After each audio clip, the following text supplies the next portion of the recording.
Olá, meu amigo, minha amiga, estamos de volta aqui tratando do seu processo de certificação, agora num tópico novo, um tópico muito importante, que é a Previdência Complementar.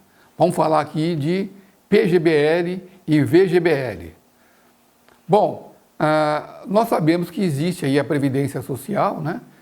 E essa Previdência Social, ela é compulsória, é obrigatória para todos aqueles que são admitidos no regime da CLT, né? Então, é a previdência pública que é colocada para todas as pessoas. Essa previdência pública, ela tem algumas características interessantes, né?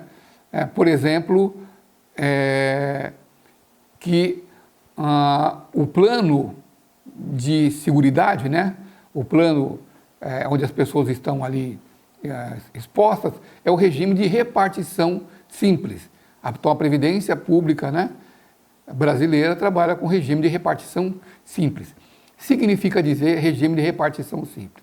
Significa dizer que é um modelo de previdência que os trabalhadores aposentados vão depender dos trabalhadores da ativa. Então, dependendo da quantidade de pessoas que vão se aposentar, vai depender da quantidade de pessoas que estão trabalhando, né?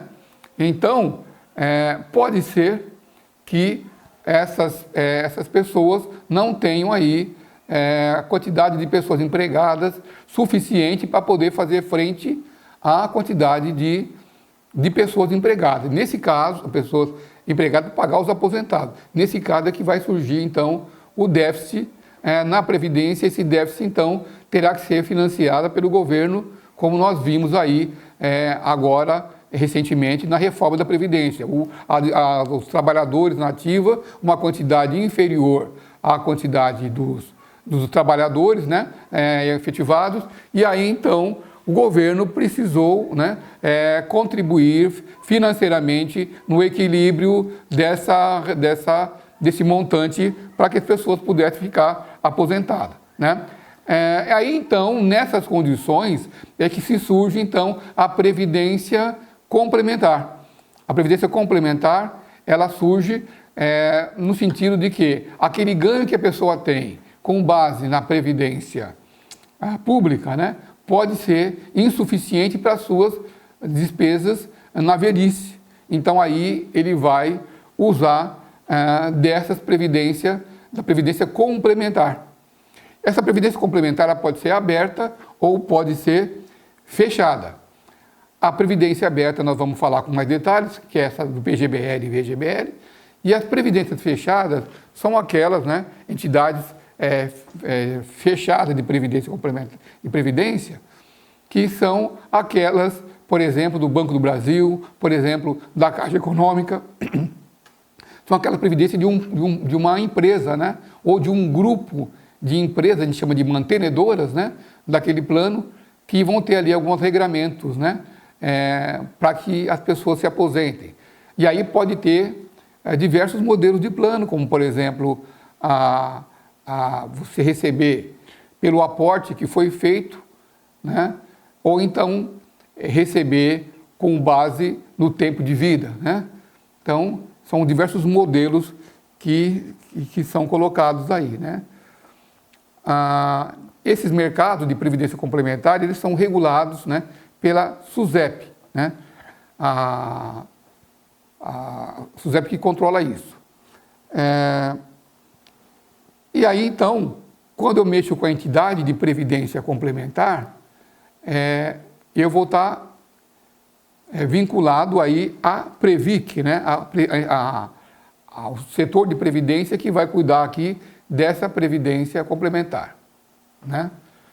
Bom, as entidades de previdência de complementar aberta, elas vão ter aí algumas informações importantes, né, com relação a que fase que eu estou, né? Por exemplo, eu estou no tempo de deferimento. O tempo de deferimento de uma previdência complementar, ela é dada pelo tempo que o associado, né, está formando a sua poupança futura. né? E aí depois que ele formou, que ele chegou no tempo já que ele quer fazer uso, né? O tempo de... ele quer fazer gozo daquilo que ele poupou, né? Então é chamado tempo de renda. Então o primeiro tempo de deferimento, o diferimento, e o segundo tempo de renda. O tempo de renda, ele vai se subdividir numa série de possibilidades, né? Que aí quem vai escolher é a pessoa quando vai fazer ou vai iniciar o plano, né? Ela pode ser de renda mensal vitalícia, pode ser de renda mensal temporária, pode ser de renda mensal vitalícia com prazo mínimo garantido, pode ser de renda mensal vitalícia com prazo mínimo reversível aos beneficiários indicados, né? Renda mensal reversível ao cônjuge, com continuidade aos menores, pagamento único ou renda mensal por prazo certo. Então, isso tudo vai ser definido no início do plano. Quando a pessoa entrou e começou a fazer a sua previdência complementar, toda essa regra do jogo vai ser definida lá. E não pode mais ser mudada até o final. Se a pessoa quiser terminar aquele plano, ele para de pagar, né? E se acerta com a quantidade seguradora, né?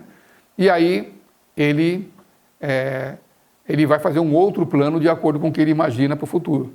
Aquele que ele fez não pode ser mudado. Bom, o plano de previdência complementar tem algumas características técnicas que são bastante importantes. Tem uma coisa importante que é a taxa de administração. Bom, a taxa de administração de uma previdência complementar era exatamente aquela taxa de administração que nós falamos nos fundos de investimentos que nós estudamos aí. Nós temos que entender o seguinte, né? Que um plano de previdência complementar, ele por trás dele, você contrata aquele plano junto ao banco, né? Que tem uma seguradora por trás daquilo, mas você contrata aquilo na agência bancária, mas por trás daquilo vai existir um fundo de investimento, um FIE, um fundo de investimento específico que vai receber aqueles valores e que vai rentabilizar. E você vai escolher se você quer um plano mais agressivo, um fundo mais agressivo ou um fundo menos agressivo. Então, o banco, a seguradora vai te oferecer.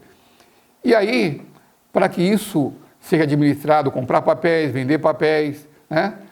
Obedecendo também aquela situação de tributação que nós falamos, a tributação de longo prazo, de curto prazo, todas aquelas preocupações que se tem com o prazo da carteira, o tempo de permanência, né, do cliente no fundo, porque você está comprando um seguro, mas está aplicando no fundo. Aquilo lá está compatível com a tributação de longo prazo de um fundo de investimento, então uma combinação agora.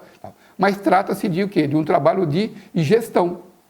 A seguradora, o banco ali, através da seguradora, está fazendo uma gestão de recursos de terceiros com fins previdenciários, né? Então, ali vai ter uma taxa de administração. A taxa tem uma outra taxa chamada taxa de carregamento, que ela corresponde à taxa cobrada pela entidade para prestar os serviços de comprar ativo, mas não uma condição perpétua, né? Quando acontece uma nova entrada de um participante dentro do fundo. Então, a taxa de carregamento, ela só vai ser executada quando a pessoa entrou.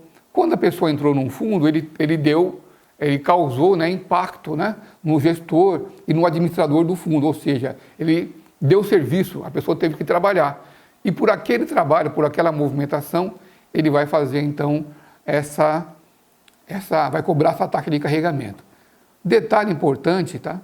Que está dizendo ali taxa de carregamento quando existe uma entrada de um novo participante. Porém, a instituição pode deixar para cobrar essa taxa de carregamento na saída, quando acontece a saída do plano ou o final do plano. Então, na entrada não tem, mas tem na saída.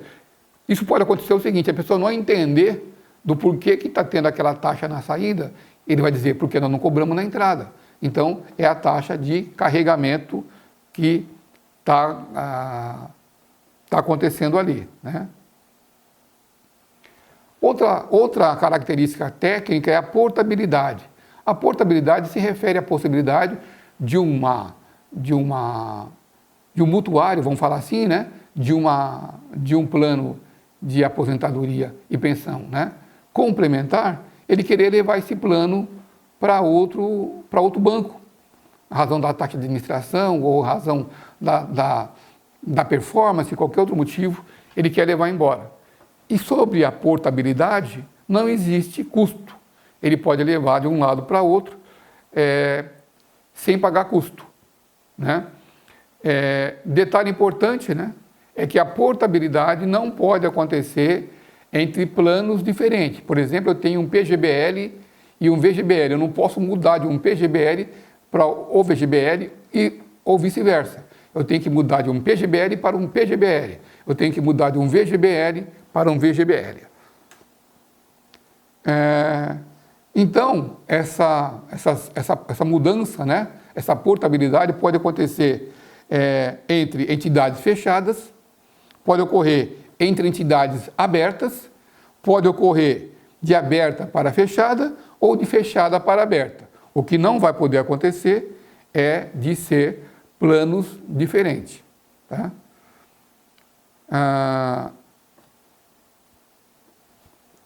O resgate, né, é a possibilidade de um participante sacar parte ou totalidade de sua reserva matemática, daquilo que ele formou, né?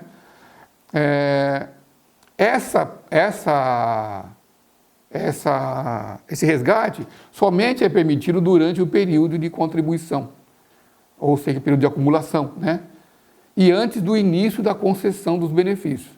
Se acontecer, se vencer o plano dele e estiver na fase de uso, de gozo, né, de renda que nós falamos, aí não pode mais, né?